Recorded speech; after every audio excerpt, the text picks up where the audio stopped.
Ladies and gentlemen, what is going on? Welcome back to the predictions and breakdowns. Today we are taking a look at UFC Fight Night Manel Kape versus Kyoji Horiguchi 2, which is taking place on Saturday the 20th of June 2026, starting at 5 p.m. Eastern Standard Time. We are going to be looking through the entire card, starting with the early prelims and ending with that main event. It is an absolutely stacked card if you are a high UFC lover. If you do not like the casual cards and you do not like the once-in-a-while fight nights, you are not going to like this card. But I do feel as though there is some high-level talent on here. There is a couple off fights, but we are looking at some very, very high-level players who are trying to break through their division rankings and trying to get closer to the top 15. These are the guys you're trying to look out for in the coming months. So, let's get right into it. They are phenomenal fighters, and we have a couple ones that should have been in the UFC last year. Had a bit of a backtrack, but now we are here to try and get through. The first prelim opener is Shane Collins versus Otari Tenzilovi, excuse me. We're going to go with Shane Collins. I was originally going to pick Otari. He had been already in the Contender Series not that long ago, almost 2 years ago, against Josias Musasa, the KO Wizard.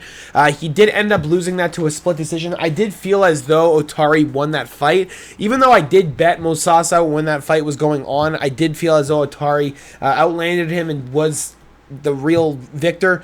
He's fighting Shane Collins, though. They're fighting at featherweight. They're fighting at 145. Otari, his entire career, including in the Contender Series, as far as I'm aware, has fought at 135. He is a natural bantamweight, and I'm a little bit concerned with this move up at 28 years of age. I don't know if it's because he doesn't want to cut the weight anymore. I don't know if he got short notice on this fight and he needs to make weight quick, but this is not a catch-weight fight. This is a natural 145 weight for Shane Collins. The guy fights usually around that weight anyway. He is a devastating finisher.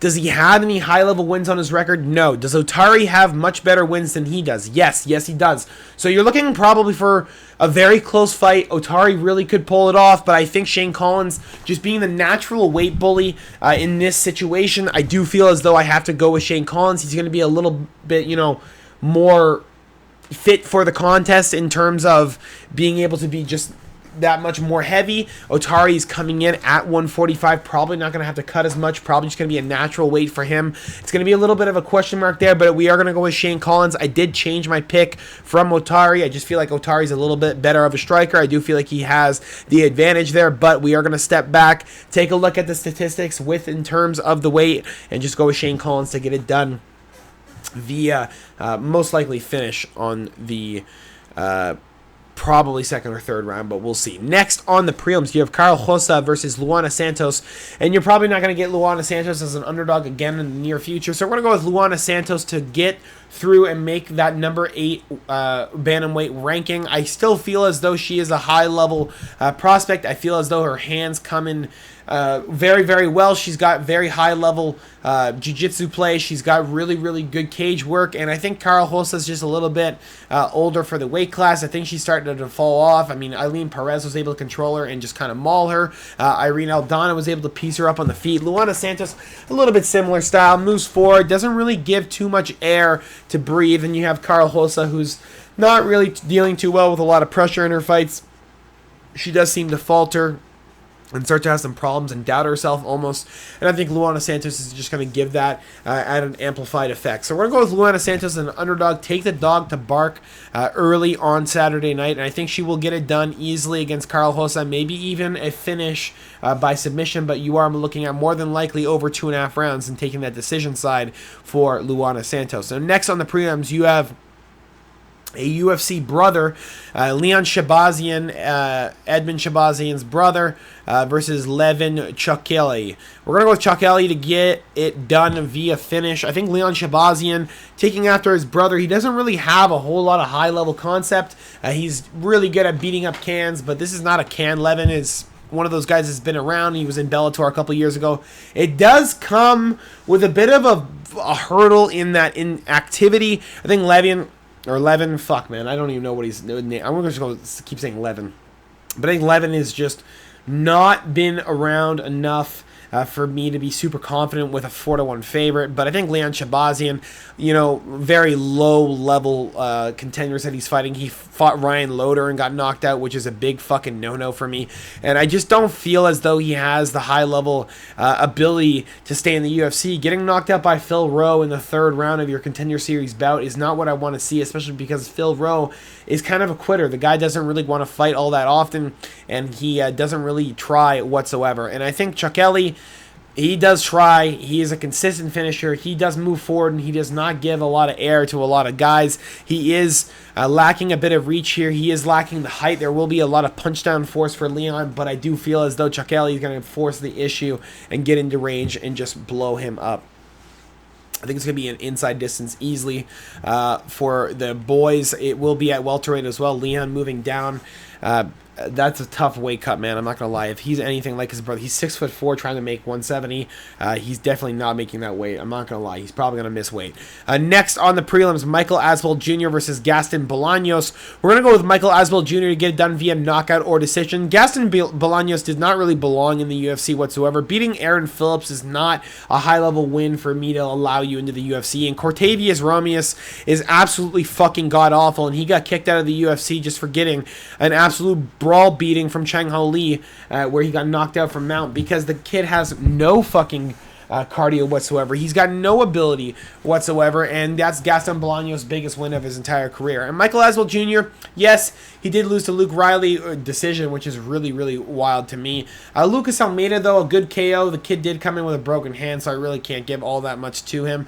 Balaji Oki, close fight, but Oki really stole it away with the brawl. Do I feel as though Michael Aswell Jr. deserves to be a 5.5 to 1 favorite? No, I don't. Do I feel like you should lay any money if you really realistically are betting anything high level on this fight? No, I really don't.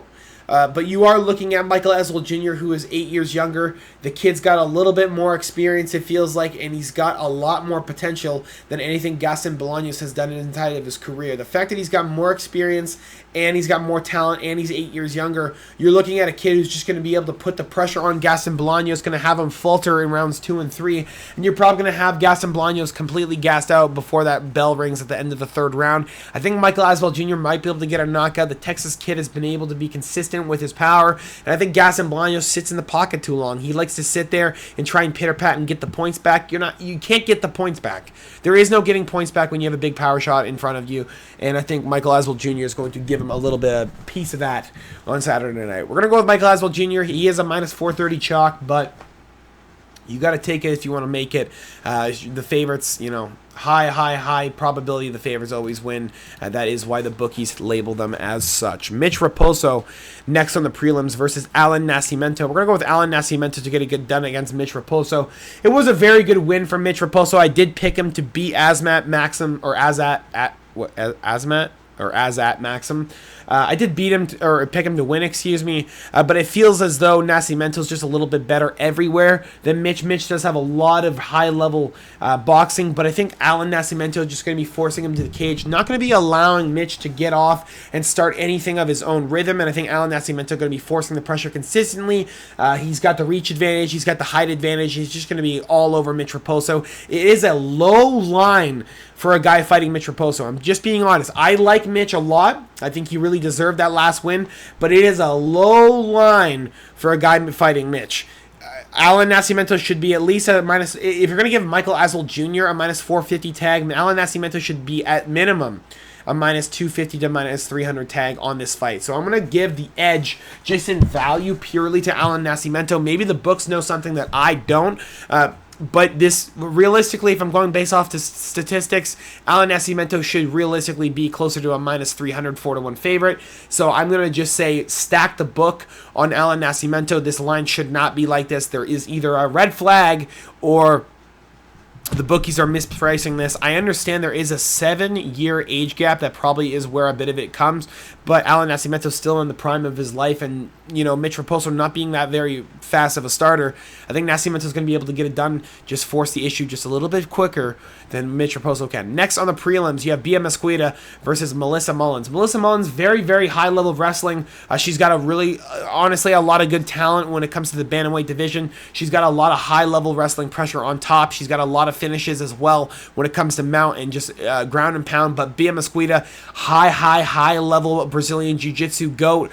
She is labeled as literally the lady GOAT of the division due to the fact that her Jiu-Jitsu is that high level. She has gotten, as far as I'm aware, of many gold medals for Jiu-Jitsu. She's competed at the highest levels of all divisions, and Bia Mesquita is a absolute submission god. I believe she has only had a couple, she's not had one decision in her entire career, and I don't think it's going to start with a girl like Melissa Mullins, who is just willing to get into the fray and willing to get into the fire. I'm going to go with Bia Mesquita to get it done via round 2 submission. I think Melissa Mullins is just going to get caught in a position where she gets a free takedown, and it's not a free takedown, it is just a submission threat. She gets triangled or armbarred from the back. I think Bia Mesquita maybe has a round in her to try and give to Melissa Mullins, but if Mesquita gets into a third round, Melissa Mullins might be able to TKO her, but this does not go distance. This will not go to the range. This will be Bia Mesquita most likely getting it done via submission, but don't count Melissa Mullins out. She's got massive KO potential in this fight, especially because Bia is fighting a counter wrestler basically, but I do like the line of Bia Mesquita. 7-1 favorite. I don't fucking know. I think that's just that should be a jiu-jitsu line, maybe, not MMA, but sure. We'll give it to her. We'll take Bia Mesquita submission or decision. She's not getting a KO. I know Melissa Mullins has been KO'd before, but I don't think it's going to happen, especially not Bia. She doesn't have high-level striking. It's just it's non-existent. Highlighted, prelim of the evening, Andre Lima versus Kevin Borjas. We're going to go with Andre Lima to get it done against Kevin Borjas. Borjas is on the way out of the UFC. This motherfucker should not be in the UFC anymore, and he should have been kicked out after his last fight over a Manel Rodriguez, the Mexican prospect who just came out of the Contender Series. Now you have Andre Lima on a massive roll. A split decision with Mitch Raposo. I thought Mitch won that fight, if I'm being honest. Daniel Barez, easy rear naked choke. Felipe Dos Santos, very easy win as well. He was losing to Igor Severino before the bite. And you have Kevin Borjas, who, decent striker of his own self, but Andre Lima should be just a little bit a hair ahead of him in the striking. It should be a 29-28 win for Andre Lima. Even though I don't like Kevin Borjas, do I think Andre Lima should be a 7-1 favorite? No, I really fucking don't. I think Kevin Borjas should easily be a plus 200 here. The value is definitely all over Kevin Borjas this week. But I will not in good conscience ever pick Kevin Borjas to win a fight again. This guy is fucking given up in so many of his fights. The takedown defense is non-existent. Even when he gets taken down late in fights, he kind of fucking gives up, and he just doesn't allow himself to try and create any type of scramble, create any type of jiu-jitsu offense. This kid's really just willing to give up, and I don't like that. I don't like seeing that out of fighters. I'm not willing to take a fucking line on a kid who's willing to give up on himself, and if you've given up on yourself, you've given up on your dream anyway. So I don't see Kevin Borjas ever seeing UFC gold. Do I ever see him hitting the top 15? No, I don't. So I'm not going to pick him. Do I see Andre Lima maybe making a mistake, maybe learning from a mistake in a fight, maybe having to be better? Yes, I do. I see Andre Lima being able to adapt and overcome, and I don't see that in Kevin Borjas. So we're going to go with Andre Lima to get it done via knockout or decision. Should be a finishing line realistically. Kevin Borjas is kind of shit, but he did make it late with Rodriguez in the second round, which doesn't usually happen. Pretty sure Manel Rodriguez, a lot of round 1 KOs. Usually comes early round 2. Was able to hang in there just a little bit longer. He's got some durability, but I do not like him. I think Andre Lima is just a lot better, and I think he will get it done with ease. It should be with ease. It should be a very easy night in the office. Next, we have the start of the main card. Again, you're looking at highlighted prelims, highlighted main card start. You're looking at some finishes. So maybe, take a line on Lima if that's what you like. But they are, they stack these looking for finishes. Vinicius Oliveira versus Andre Fili. We're going with Oliveira by knockout. I think Andre Fili is just a little bit too shit to be in the octagon anymore. I understand that Vinicius Oliveira moving up from bantamweight up to featherweight, but I don't really care about that. I just care about the fact that Andre Fili went to a split decision with Jose Delgado, which is really impressive. Had a good win over Christian Rodriguez. Lost to Costa because of a really easy guillotine that he just kind of put himself back into twice. And that's a bad fight IQ mistake for me. And I think Vinicius Oliveira is absolutely dog shit. I think his striking is where his highlights come from, but his fight IQ is a little bit lackluster. He does get himself in bad situations, but I think Andre Fili is just willing to brawl too much for him to make a run at one of the mistakes. Make a run at one of the mistakes that Vinicius Oliveira does. Look Dog makes a lot of mistakes in the octagon, leaves his hands way fucking low. Andre Fili just does not have enough range to get inside that mistake, and he cannot capitalize anything over Oliveira. So I'm just going to go with Vinicius Oliveira by knockout or decision. I think Andre Fili is going to get tagged. I think the overhand right that Dan Ige hit him with is going to be the exact same thing he gets torched with. I think Vinicius Oliveira is just too willing to get into the pocket 24/7. He is willing to try and get up 24/7 as well. Beating Saeed Nurmagomedov and Kyler Phillips is some high-level shit for me. And do I think Andre Fili ever beats either of those guys? Fuck no. So I'm going to go with Vinicius Oliveira. He's got a dog in him, and he's looking to bark on Saturday night. You gotta pick the fucking dog, bro. I can't pick Andre Fili, who's just talking about his wife and shit 24/7.